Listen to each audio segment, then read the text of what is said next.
Ria Davis, a goal-setting coach that has been helping students and teachers achieve their goals for years, and I'm here to help you do the same. I believe life isn't about chasing after what you want. It's about accessing the unique power that's already inside of you so you can step into the life of your wildest dreams. If you're looking to do life differently, live a life that's designed just for you, make your dreams a reality, and ditch the hustle, then you're in the right place. My goal for this podcast is to give you tools, resources, and tips to discover who you are at your most authentic level, help you get back in the driver's seat of your life, and send you love and encouragement along the way. Welcome to It's the Audacity for Me.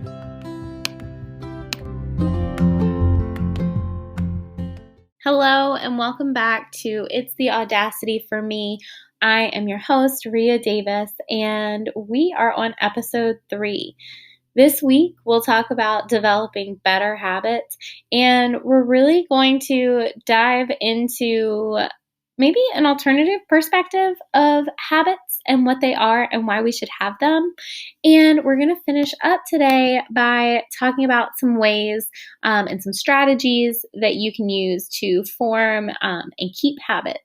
I also have a few resources and things that you can check out to help you if you're interested in trying to change or start a habit. So without further ado, let's get started. So when you think of habits, you might think of maybe a rigid schedule that you have to follow, or you might just think of things like brushing your teeth and making coffee in the morning and getting dressed. Those are all examples of habits. A habit is something that it's really just a cool function that our brain has. Our brains are really awesome, and I think it would help a lot of people to take the time to just thank our brains for all the things that it does for us without us realizing. So habits are a function of our brain, and they help us automate tasks that we perform on a day-to-day basis. So what we want to do is just living day to day, we want to harness the energy that we have, right? We have a set amount of energy, and we don't want it to run out. I'm sure that you guys could relate. If you worked out really hard in the morning and you did a bunch of stuff, by the afternoon, you're probably going to be tired.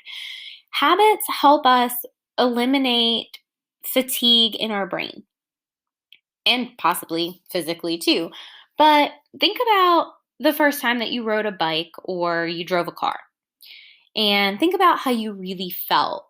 Think about that nervousness, and you're looking all around you and you're double checking to make sure everything is in its place and where it's supposed to be. And as you're going, your heart's beating a little bit fast because it's just a new process. Now, think about how much concentration is required for you to do those tasks. So when you drive to work or to the store, or you might be driving right now listening to this podcast, can you focus on me talking? Can you focus on the podcast? Can you, do other things while you're driving even though you're not supposed to? Yes, you can, because you've been doing this for years, right? You know how a car works. You know your car especially, when you push on the gas pedal, you know how hard to push and how hard to push on the brakes and how far to turn the wheel, things like that. It's all automatic. And that's because your brain has built those connections, has built that habit, and you now don't have to think about it. And your attention can be devoted to other tasks, right? So when we apply that to building habits in our lives, you can see how much brain space can be freed up and how much worry and stress can be just released because you've built these habits in. So let's get into how to build habits, what you need to do to build them. So when I was researching for this episode, I found that there's actually a really large range of time that it could take to develop a habit, just depending on the person. So it might take 18 days for some people, all the way to like 300 and something. The average time is 66 days for automation, so for something to become automatic. So that's what I like to stick with, is the 66 days. But without habit and routine, without that automation, you spend your days catching up, rushing to do urgent tasks or busy work instead of just being in a natural flow. And you can see how a natural flow would contribute to your overall well being. Habits and routines are really just being kind to our future self. It's treating our future self how we want to be treated, right? Cleaning up after ourselves, taking care. It's really a form of self care when you think about it. So, we're able to create more mental space, right, for fresh ideas, innovation, creativity, renewal. But of course, we're also able to create more physical space. If you have a habit of leaving your dirty clothes on the floor, that takes up space. That's clutter, not only physically, but it's cluttering up your mind as well. When you have a space that is cluttered or has a ton of stuff or a mess, or, just things are out of place, maybe your space is tidy, but things just aren't positioned well in the room. Maybe there's a table you always bump into, or a door that won't open all the way. Those type of things, whether you realize it or not, will slowly suck your energy away because it's just something that's frustrating you regularly. So, trying to break those habits and replace them with habits that we actually want, maybe after, you take a shower, putting your clothes in the dirty clothes basket or whatever the habit may be. We can replace those old habits with new ones that are going to lead to a better overall life experience for us.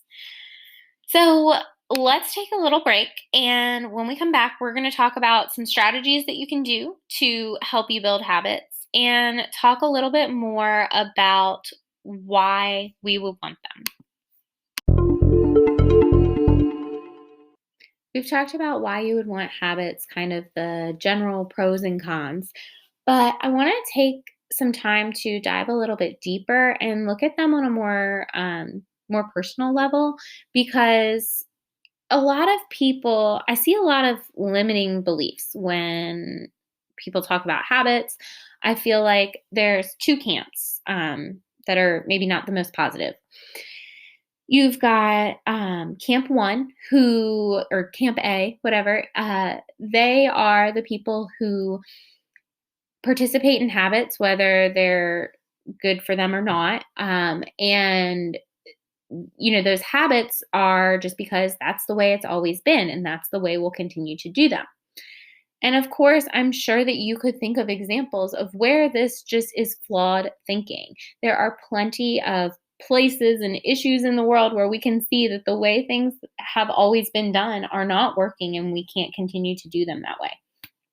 But another reason that this isn't really helpful is because the person that has that belief is going to struggle with building new habits, because that's not the way that they've always done things. It's a really fixed mentality.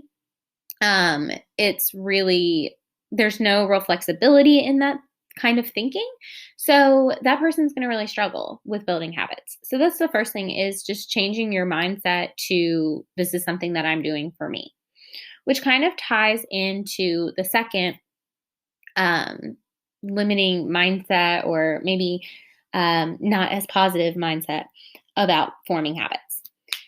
If you're anything like me, you might struggle with doing something if someone else told you to do it, like doing the dishes. If it was my idea and I decided to do the dishes, I have no problem. I actually kind of enjoy them. However, if someone else tells me that I need to do the dishes, then it's a problem, and I no longer want to do the dishes. And this is where habits can maybe be hard to form. So if growing up you were always told to do the dishes and you just had to do them over and over and over, but you never really understood why, then you might have some resentment towards doing the dishes later in life. And that's just one example. You could insert any habit there. But the point is, you have to look at habits as something that are beneficial for you, something that you want to do for you. And that's why habits really are a form of self-care, in my opinion, one of the most important forms of self-care, because habits allow you to be in a flow. You're no longer chasing and rushing and just trying to get everything done. You are automating the things that can be automated, just like that awesome automation feature in your brain. You're turning it on and you're allowing yourself to do the most important tasks and save your energy reserves for those and your brain power for those tasks that require them. And the silly things like making decisions about what you're eating for dinner or working out or brushing your teeth or all of those things, those are just things that you're doing now. Like the example of driving a car. It's just something you do now. You don't have to think about it. You don't have to make that decision. So, here is one really simple example of somebody that wants to form a habit, right? If, let's say, somebody wants to work out more. Well, first of all, they, are going to tell themselves, hey, I'm going to work out 3 days a week. Well, the more that they do that and they keep that promise to themselves, they're going to work out more. They're going to build that habit, right? Well, on the first day, they got to think, okay, what time am I going to go? Do I have my gym bag ready? All of these things. And it's kind of hard to go the first day. Or maybe, you have that excitement and anticipation on the first day of the habit, but it kind of goes down over time. But the person that sticks with that, let's say you're going to work out Monday, Wednesday, and Friday. So Monday, let's say they stuck with their workout. They overcame the hurdles. They found their way to the gym. They didn't get lost. They didn't fall off a treadmill, whatever. They made it there.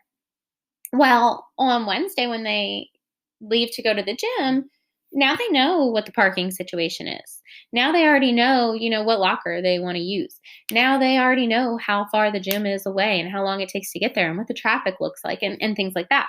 So they're building some confidence behind that habit.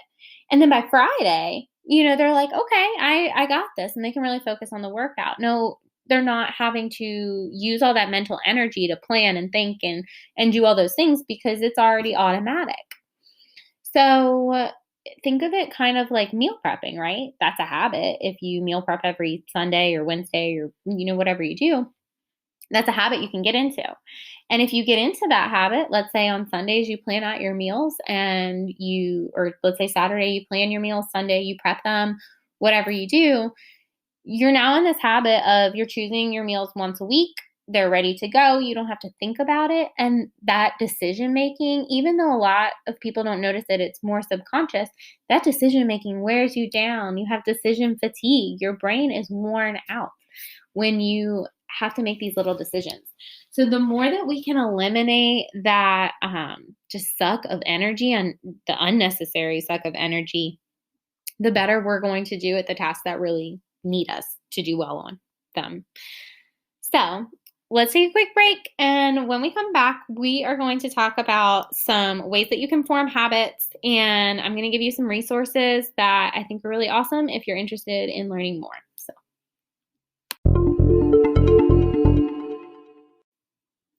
All right, so I know that I have completely talked your ear off about habits and how great they are and just how freeing they are, really. But I am here to give you some practical tips now of how you can incorporate habits into your life or how you can break them, build new ones, whatever you want to do. So there are a couple of resources and one author in particular I recommend, and we'll talk about that in just a few minutes.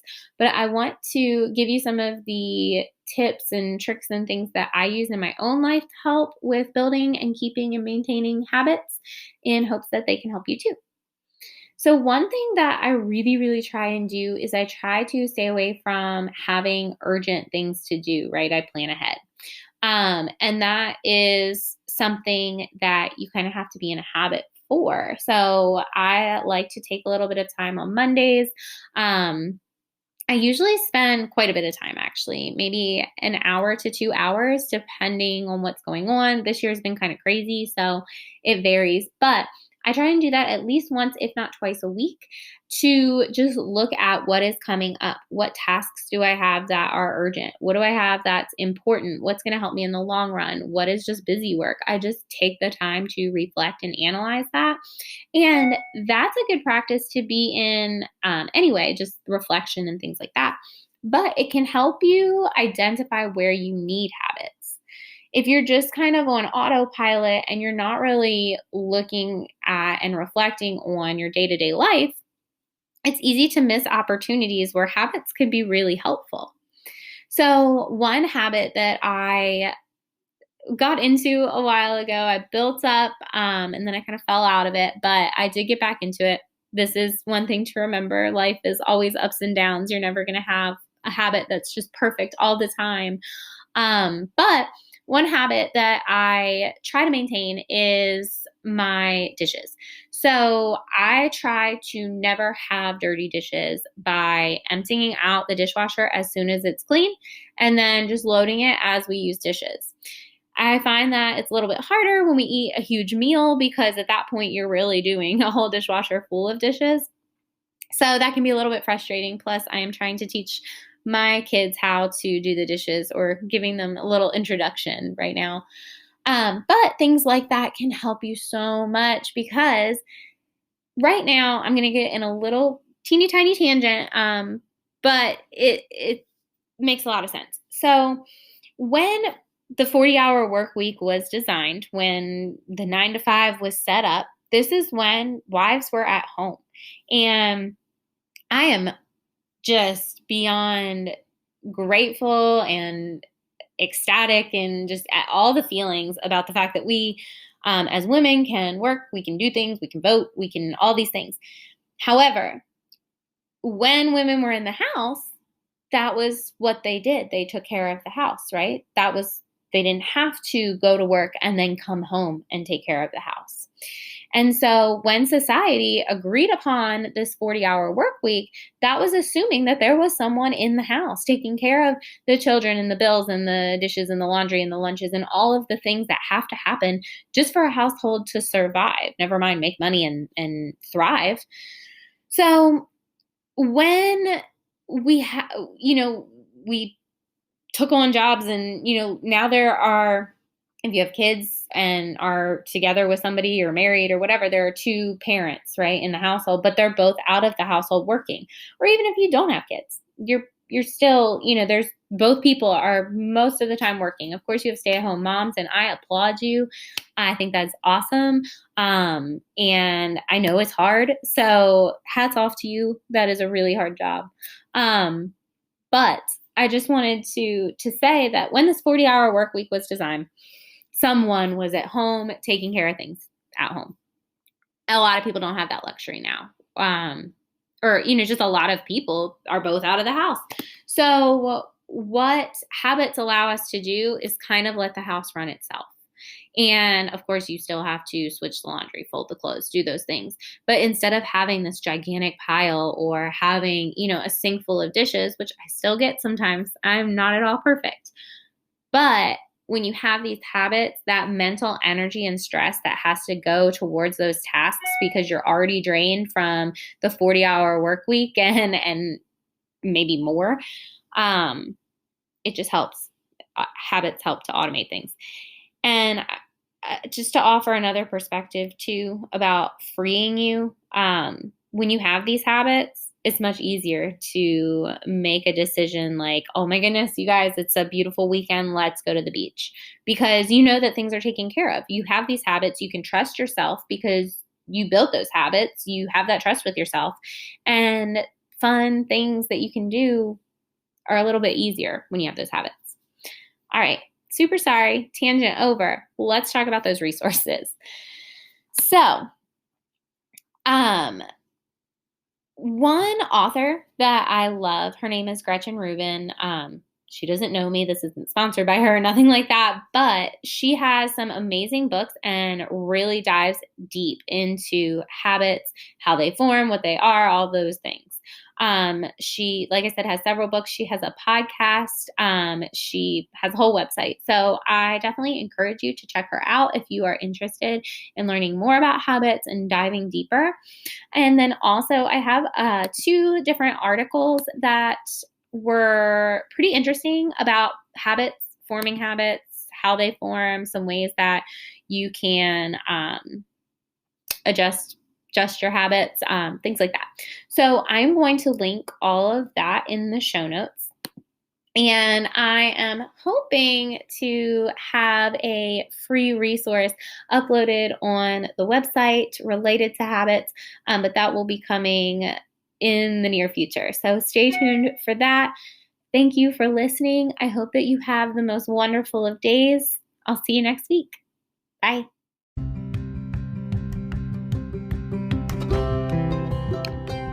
Thank you so much for pressing play today.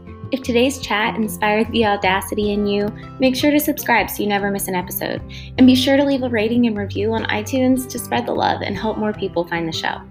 If you aren't already, be sure to follow me on social media so we can connect. Just choose your preferred platform. My links are all down below.